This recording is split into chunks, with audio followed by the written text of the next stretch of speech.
Hello दोस्तों, क्या हाल है आपके। आज की इस वीडियो में हम बात करने वाले हैं डिप्लोमा इन फार्मेसी के बारे में, मतलब कि डी फार्म के बारे में। आज की इस वीडियो में हम जानेंगे ए टू जेड सारी चीज़ों को लेकर डिप्लोमा इन फार्मेसी से रिलेटेड। डिप्लोमा इन फार्मेसी में होता क्या है, कितने साल का कोर्स होता है और इसको करने के बाद आपके कैरियर ऑप्शंस क्या क्या रहते हैं, ये सारी चीज़ों के बारे में हम इस वीडियो में बात करेंगे।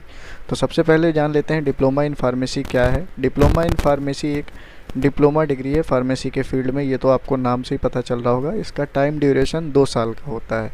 तो इसमें आपको पढ़ाया क्या जाता है, इसमें 2 साल में जो आपको बैचलर्स डिग्री के जो सब्जेक्ट्स होते हैं उसके बारे में बहुत ब्रीफ आइडिया दिया जाता है कि क्या चीज़ें होती हैं फार्मेसी फील्ड में और फार्मेसी फील्ड क्या है एक्चुअल में। वो चीज़ आपको डिप्लोमा इन फार्मेसी करने के बाद उसके बारे में आपको एक ब्रीफ आइडिया, मतलब मोटा मोटा आइडिया हो जाता है कि फार्मेसी फील्ड में क्या होता है और कैसे क्या चीज़ें कर सकते हैं।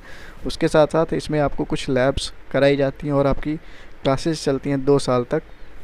और डिप्लोमा इन फार्मेसी एक एनुअल प्रोग्राम है, मतलब कि इसके एग्ज़ाम्स आपके एनुअली होते हैं। इसमें कोई सेमेस्टर सिस्टम नहीं होता है, मतलब कि इसमें आपको 2 बार में ही 1 साल में 1 बार फाइनल एग्ज़ाम देना होगा, 1 साल में 1 बार फाइनल एग्ज़ाम देना होगा। और रिसेंटली अभी इसको पास करने के बाद आपको एक एग्ज़िट एग्ज़ाम पास करना पड़ता है। मतलब आप डिप्लोमा इन फार्मेसी में आपने एडमिशन लिया, 2 साल पढ़ाई की और उसके बाद आपको लाइसेंस नहीं मिलेगा। उसके बाद आपको एक PCI pharmacy council of India द्वारा कराया गया एक एग्ज़ाम होता है जिसको हम एग्ज़िट एग्ज़ाम बोलते हैं। और वो एग्ज़िट एग्ज़ाम जब आप क्लियर करेंगे तो आपको लाइसेंस के अप्रूवल के लिए अप्लाई करने को मिलेगा।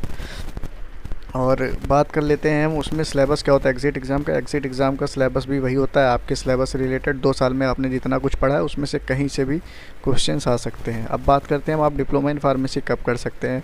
तो डिप्लोमा इन फार्मेसी आप 12th के बाद कर सकते हैं, 10th में नहीं कर सकते। आपको 12th पास आउट होना ज़रूरी है। आपके पास अगर फिजिक्स केमिस्ट्री मैथ है तो भी कर सकते हैं, और फिजिक्स केमिस्ट्री बायो तो भी आप डिप्लोमा इन फार्मेसी कर सकते हैं। इसकी जो फ़ीस होती है 1 साल की 80,000 से 1 लाख के करीब होती है। इससे ज़्यादा कोई आपको कह रहा है तो वो ज़्यादा हो जाएगा, बट 1,20,000 या फिर बहुत अच्छे कॉलेज में 1,20,000 तक हो जाता है डिप्लोमा इन फार्मेसी। बट लगभग 80,000 से 1 लाख तक आपका 1 साल में बहुत ही अच्छे कॉलेज में एडमिशन हो जाता है, प्राइवेट कॉलेज में।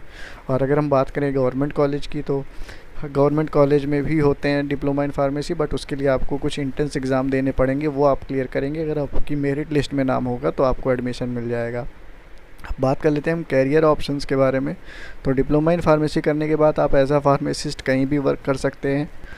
और जिन लोगों को पढ़ाई से रिलेटेड ज़्यादा चीज़ें नहीं करनी है और कम टाइम में अपना कैरियर बनाना है फार्मेसी फील्ड में, उनके लिए बेस्ट है डिप्लोमा इन फार्मेसी। और जो लोग लंबे समय तक पढ़ाई करना चाहते हैं और अच्छी पढ़ाई करके अपना कैरियर बनाना चाहते हैं तो वो बैचलर्स या फिर फार्म डी डॉक्टरेट डिग्री जो होती है फार्मेसी की, उसके लिए प्रेफर करें। बात कर ले हम अगर कैरियर ऑप्शन की, तो कैरियर ऑप्शन कई सारे होते हैं, बट जो बेसिक कैरियर ऑप्शन होते हैं, मतलब गो टू कैरियर ऑप्शन होते हैं डी फार्मा करने के बाद, वो आप एज अ फार्मासिस्ट वर्क कर सकते हैं, खुद का मेडिकल स्टोर खोल सकते हैं। उसके साथ साथ एज अ जो गवर्नमेंट हॉस्पिटल में जो फार्मासिस्ट होते हैं उनकी वैकेंसी जब निकलती है और वो हर स्टेट की, तो वो जब भी आपकी स्टेट की निकलेगी आप उसके लिए अप्लाई कर सकते हैं। तो होपफुली ये वीडियो आपके लिए थोड़ी बहुत हेल्पफुल रही हो। अगर वीडियो पसंद आई हो तो नीचे दिए गए लाल बटन को दबाकर चैनल को सब्सक्राइब करें, लाइक करें और कमेंट में बताएं वीडियो कैसी लगी। और कोई भी क्वेरी रहती है तो आप हमसे कमेंट सेक्शन में आके पूछ सकते हैं। Thank you.